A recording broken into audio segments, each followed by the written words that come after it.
Bueno, voy a hacer dos líneas para resumir un poquito y luego damos paso a la palabra. El profesor Bolequia se ha tenido que marchar, tiene que estar en un tribunal de TFG, pero bueno, justo Bolequia ha hecho referencia a lo que nosotros en términos lingüísticos hablamos de esquizoglosia, cuando él hablaba de esa esquizofrenia de los hablantes y de demás, y también de la colonialidad del poder y cómo, bueno, pues esta ha tenido sus efectos en la colonización de la subjetivación, en este caso de los guineoecuatorianos.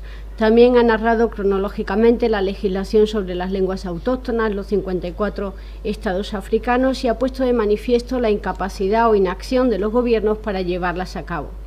Ha mostrado que la variedad y la mezcolanza terminológica no ayuda a describir los niveles de relación entre las lenguas y ha apelado a la buena gobernanza en política y planificación de las lenguas autóctonas para que sean instrumentos de desarrollo socioeconómico y político-cultural y no de represión y desprecio a la población.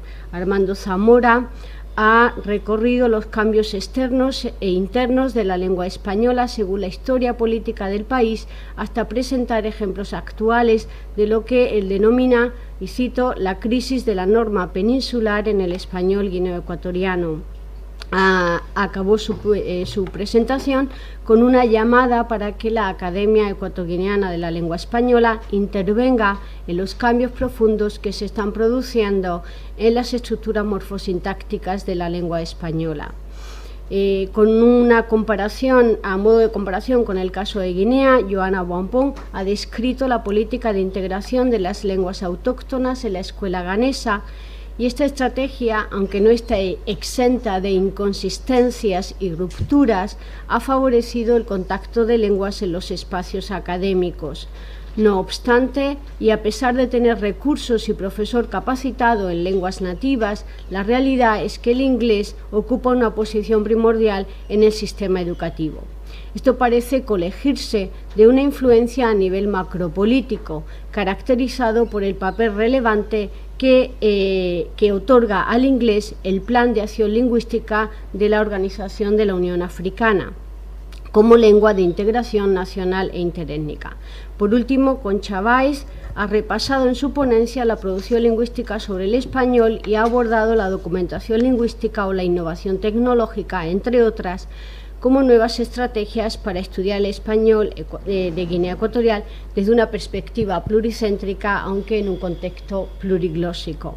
Bueno, yo tengo un par de preguntas que también se las puedo hacer a nivel privado relacionadas con la declaración de Asmara sobre las lenguas, en las que me parece que presenta dos posturas un tanto irreconciliables, en las que de un lado presenta como los estados africanos han privilegiado muchas veces la lengua colonial para mantener el orden dentro del país y no privilegiar una de las lenguas patrimoniales, pero al mismo tiempo apela o aboga por fomentar estas lenguas patrimoniales en los países. Y quisiera saber la opinión de cómo reconciliar estas dos posturas y también sobre las lenguas vernáculas en Guinea Ecuatorial, pues qué visión tienen, si según algunos estudios presentan al benga, por ejemplo, como una lengua en peligro de extinción, o si ven que hay un mantenimiento o una cierta revitalización. Esas son dos cuestiones que pueden abordar mientras voy a ir recogiendo el turno de preguntas del público. Voy a recoger tres y luego respondemos a tres. Isabela, Juan y Verónica. ¿Por ese orden? Pues no sé. Sí, ¿no? Ok. Verónica, Isabela y Juan. Sí, gracias. Interesantísimos presentaciones. Porque sí, muy bien. Decía interesantísimas presentaciones. Plantea un problema importante acerca de la identidad africana. Por eso voy a decir primero con Inmaculada, me ha gustado la manera como termina, porque es una manera que ya intenta conciliar y mostrar la vía sobre la dualidad que vivimos en nuestros países, dualidad o dualismo, lengua nacional, lengua extranjera llamada también lengua oficial. A propósito de su presentación, quería dar unos matices. Guinea Ecuatorial no es el único país hispanohablante de África. Hay también una abundante literatura que producen los saharauis. También hay una literatura marroquí. Pero hablando de la situación en este mismo sentido, hablando de la situación del español en África, debemos pensar también en los trabajos de Gloria Nistal y Gausto Nerín, y el último que acaba de salir, producir Javier Serrano.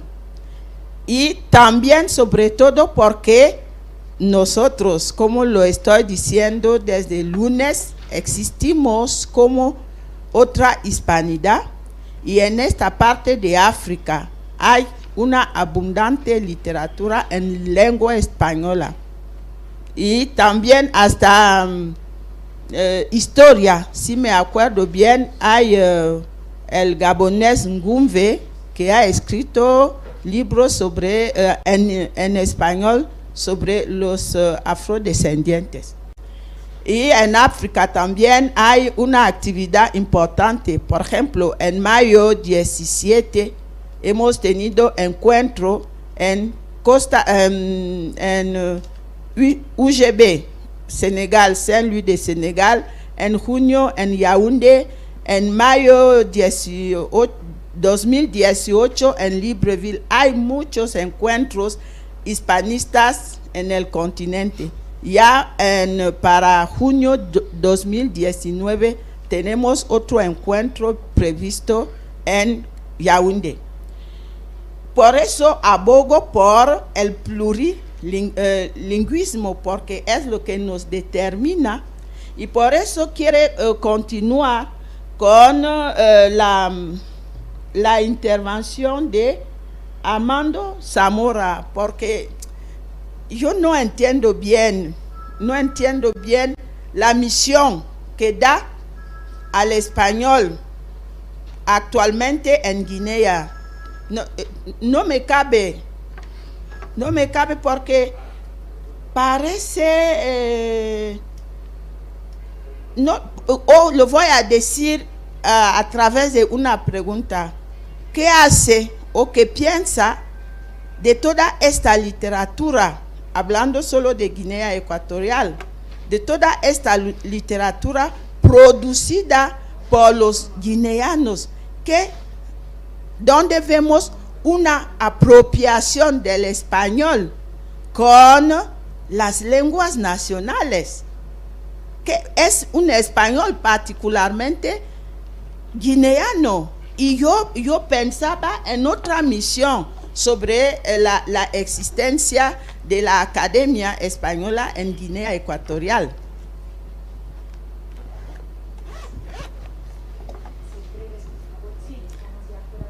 A ver, tengo dos preguntas para Armando, muy breves. Una, cuando estabas en la época de Macías en Anobón, ¿cómo era la comunicación? ¿Qué papel tenía el español? Otra, en las canciones anobonesas hay fragmentos o canciones en español. Preguntarte si son todas de la época colonial o posteriormente ha habido creación de canciones en español en Anobón.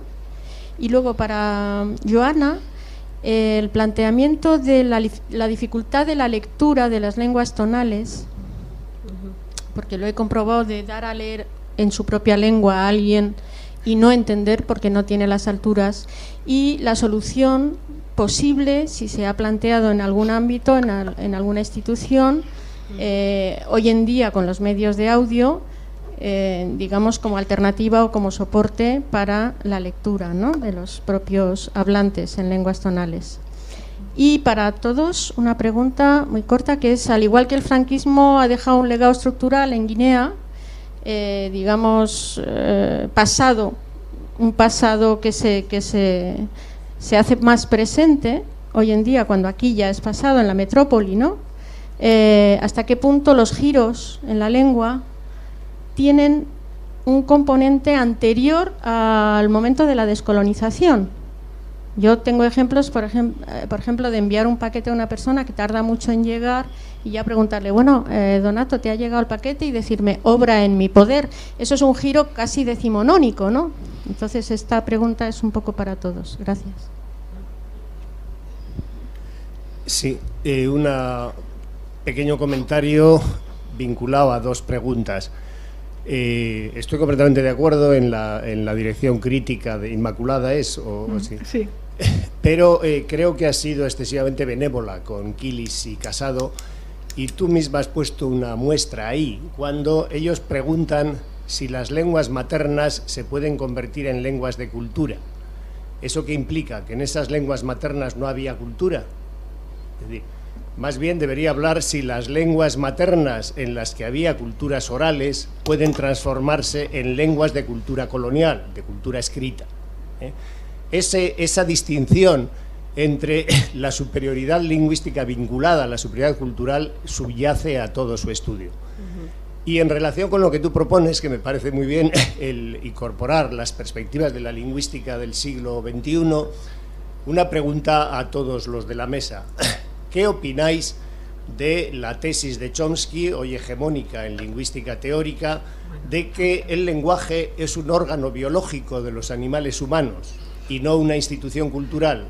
Que es la tesis de Steven Pinker también, de que el lenguaje es un instinto.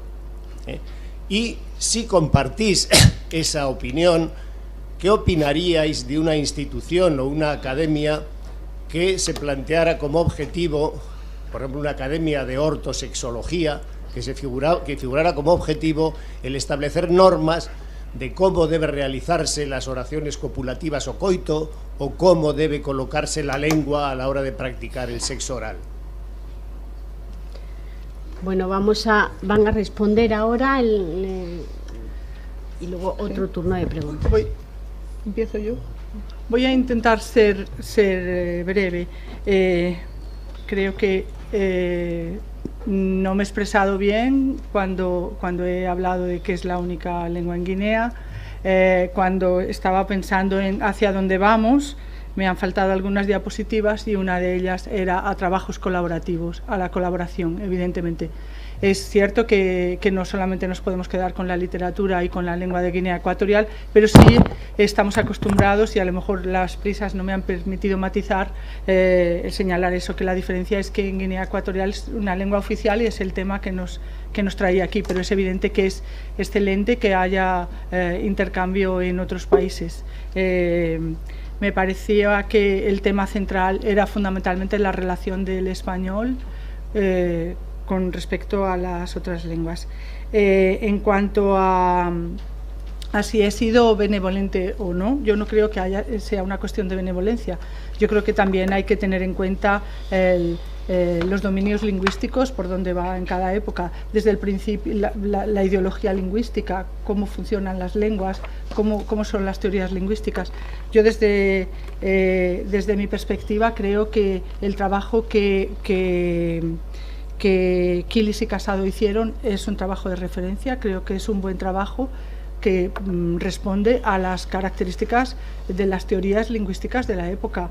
No nos olvidemos que estamos hablando de los años 80. Creo que analizar actitudes lingüísticas en los años 80 es muy novedoso. Eso no se hace hoy día. Estamos viendo que la mayor parte de los estudios que se publican hoy día no tienen en cuenta ese tipo de cosas, excepto algunas honrosas excepciones que no solamente han iniciado ese tipo de estudios, sino que empiezan ya a anunciar la sociolingüística cognitiva y otro tipo de cosas, pero son, creo, resultado también de haber tenido aquellos estudios en otro tiempo. Con respecto a el estructuralismo y Chomsky y Pinker, pues sinceramente no tengo tiempo para contestar, ni creo que mi respuesta sea la más autorizada en la sala. Creo que en la sala hay mucha gente que tiene mucho más dominio de todo esto. Yo tengo mi opinión personal y realmente discutir sobre eso nos llevaría por lo menos una hora. Bueno, si puedo responder a la pregunta de Isabela. Si bien te entendí, era para saber la solución al problema de falta de comunicación entre los nativos. No. Las lenguas tonales. Si hay alguna solución, pues entonces el instituto o la oficina de lenguas ganesas podría ocuparse de esta tarea, ¿no?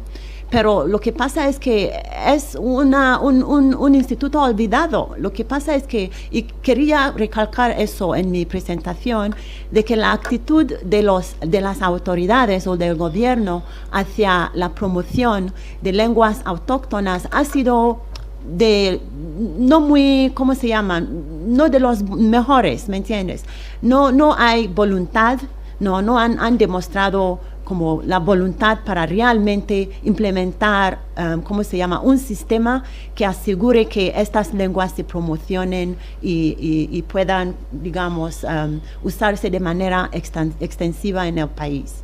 Entonces, una oficina como el Buró de Lenguas Ganesas, que tiene como cargo, ¿no?, la promoción de estas lenguas, podría servir, ¿no?, como, o podría hacer este trabajo, tomar este cargo, pero desgraciadamente no dispone de fondos ni tiene la atención que necesite como para trabajar. Yeah. Bueno, espero responder lo que me pregunta usted.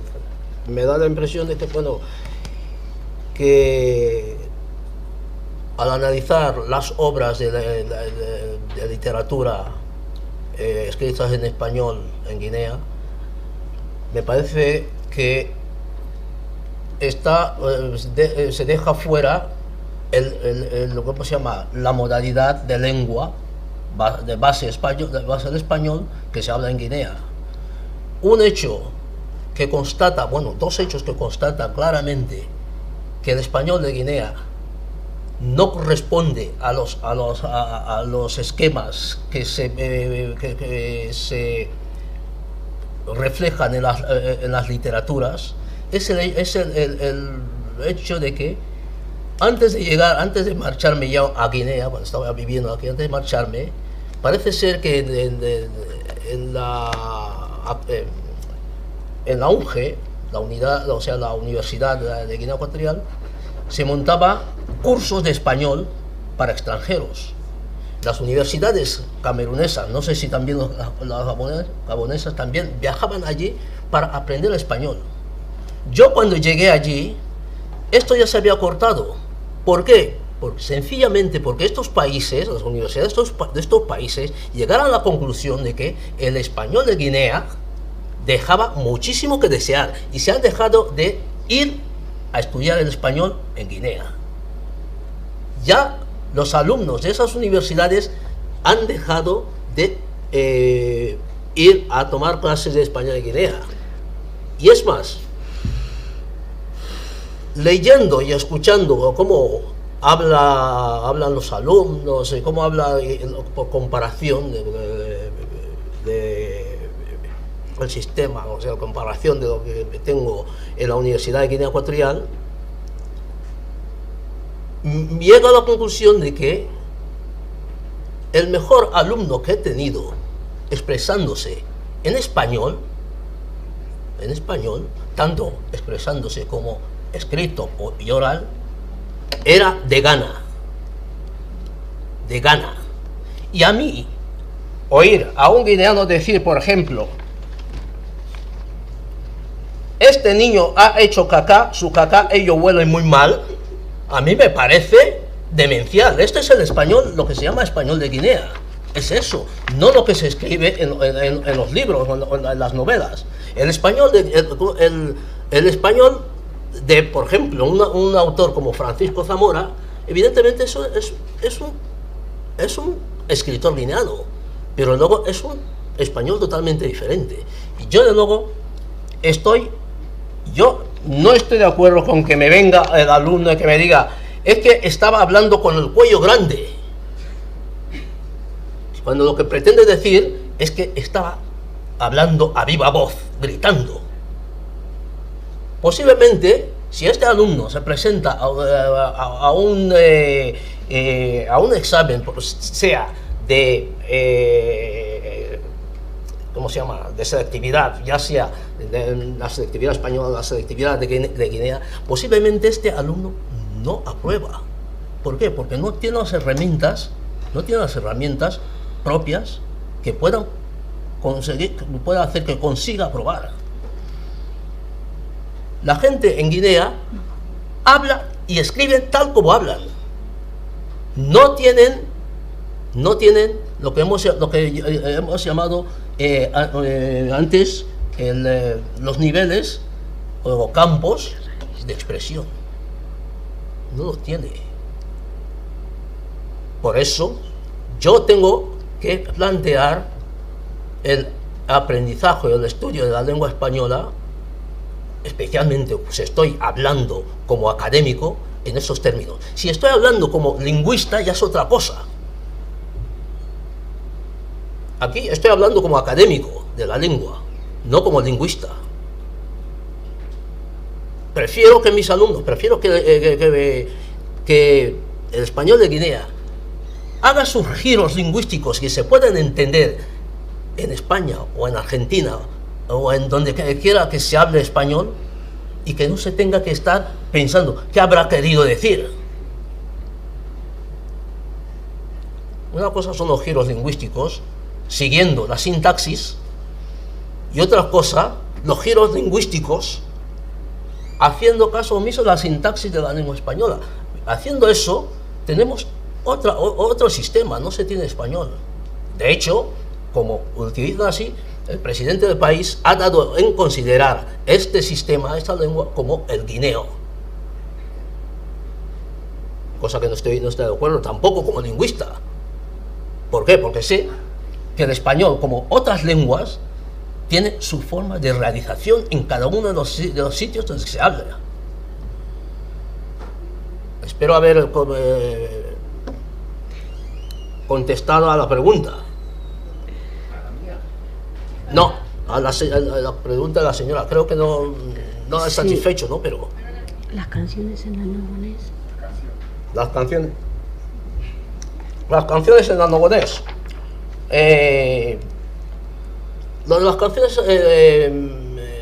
anogonés, las canciones en español en anogonés siempre han estado presentes una mezcolanza, una mezcla de lenguas cuando se trata de desde siempre, ¿eh? No es una cosa que apareciera en la época de Macías, ha sido desde siempre. La lengua anogonesa, a la hora de cantar, a la hora de contar sus historias, siempre ha utilizado variedades, ¿cómo se llama? Una mezcla de lenguas. Incluso muchas veces las construcciones que hacen dejan muchísimo que, o sea, no que dejen muchísimo, sino que te dan que pensar qué ha querido decir con esta frase, con esta oración. O sea, siempre ha estado allí eso de mezclar sistemas lingüísticos dentro de las canciones en la lengua anogonesa, especialmente en los ¿cómo se llama? Todo lo que tiene que ver con el baile de máscaras o el mamay, y también las otras que son más festivos, ¿no? Se mezcla el español con el anogonés, se mezcla el anogonés con algún trozo de lingala, que aunque no entiendan qué demonios que han pretendido decir, pero se mezcla el pichi con... siempre ha estado allí.